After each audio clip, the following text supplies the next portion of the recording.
इस बीच एक और बड़ी खबर, ब्रेकिंग न्यूज दर्शकों को बताते हैं। बांग्लादेश में हिंसा से जुड़ी बड़ी खबर आ रही है। भीड़ ने 24 लोगों को जिंदा जला दिया है। जो जानकारी मिल रही है, अवामी लीग के नेता का होटल था जिसे फूका गया और इसी होटल में जो लोग रह रहे थे जिंदा जल के खाक हो गए। तस्वीरें हम आपको दिखा रहे हैं। भीड़ ने 24 लोगों को जिंदा जला दिया।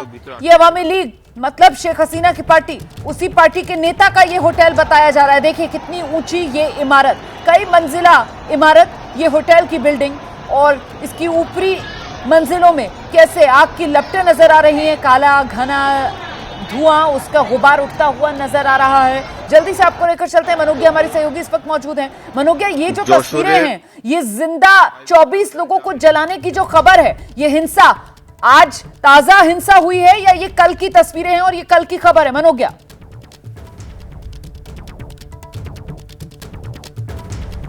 जी आपको ये बता दें कि ये लगातार पिछले 24 घंटे में एक के बाद एक अवामी लीग के दफ्तरों पर वो तो आगजनी की घटना लगातार जारी है। अभी सुबह भी हो रही थी, अभी मेरी थोड़ी देर पहले भी किसी से बात हुई है बांग्लादेश में, जिनका ये कहना है कि चुन चुनकर अवामी लीग के दफ्तर ही नहीं बल्कि उनके जितने भी बिजनेस रहे हैं, उनके लोगों के, उनके कार्यकर्ताओं के, उनके नेताओं के, उनके मंत्रियों के, उन्हें भी आइडेंटिफाई किया जा रहा है।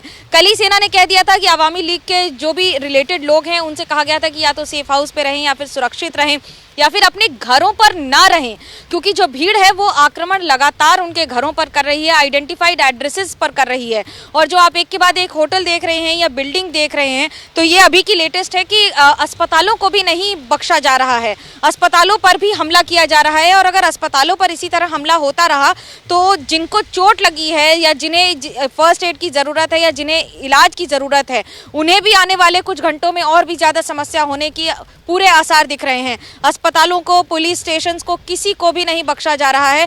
और मैं अगर ये कहूँ कि ये लगातार एक आइडेंटिफाइड तौर पर किया जा रहा है, क्योंकि अगर छात्रों का आंदोलन था तो उसका गुस्सा कल तक शांत हो गया था। इस्तीफे के बाद अगले कुछ घंटों तक जिस तरह से आगजनी की घटनाएं हुई थी उसके बाद वो कम होता नजर आ रहा था, पर रात के बाद भूल जाइए उस बात को। ये तो सीधे सीधे यहाँ पर जिस बात की ओर इशारा खुद शेख हसीना की तरफ से किया गया था कि साहब उसको तो साबोटाज कर लिया गया है, ये तो अब एक सियासी साजिश है, राजनीतिक षड्यंत्र है जो उनके खिलाफ रचा गया है। और अब तो यहां पर जिस तरीके से बांग्लादेश में विदेशी ताकतों का दखल, और सीधे हम तो नाम ले रहे हैं पाकिस्तान, चीन, उन्हीं की ये गंदी चाल जिसमें इस वक्त झुलसता हुआ यहां पर बांग्लादेश नजर आ रहा है। हमारे साथ खास मेहमान संजीव श्रीवास्तव जी भी जुड़ गए हैं, विदेश मामलों के जानकार हैं। उन्हीं से जरा जानते हैं इस स्थिति पर आपकी पहली प्रतिक्रिया। सर, ये कहां बढ़ता हुआ नजर आ रहा है बांग्लादेश में मामला?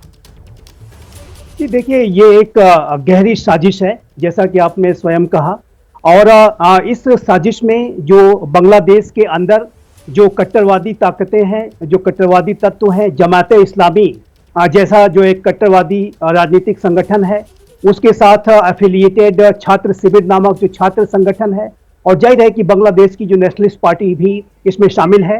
लेकिन साथ ही साथ विदेशों से ये जो बांग्लादेश के अंदर की जो कट्टरवादी ताकतें हैं उनको समर्थन मिल रहा है।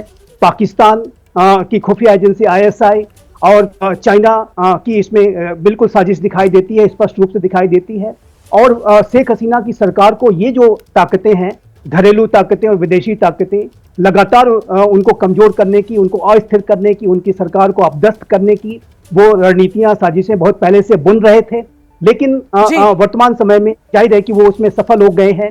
और इसमें जो बांग्लादेश की सेना की जो अभी वर्तमान समय में जो भूमिका है, हालांकि वो संतुलनकारी भूमिका में आने की, दिखाने की कोशिश कर रहे हैं, लेकिन जाहिर है कि सेना ने, ये बात आपने महत्वपूर्ण की है कि संतुलनकारी भूमिका में दिखाने की कोशिश सेना कर रही है, लेकिन दिख नहीं रही है। और सेना ऐसा क्यों कर रही है, इसको जनरल कुलकर्णी से हम आगे समझेंगे।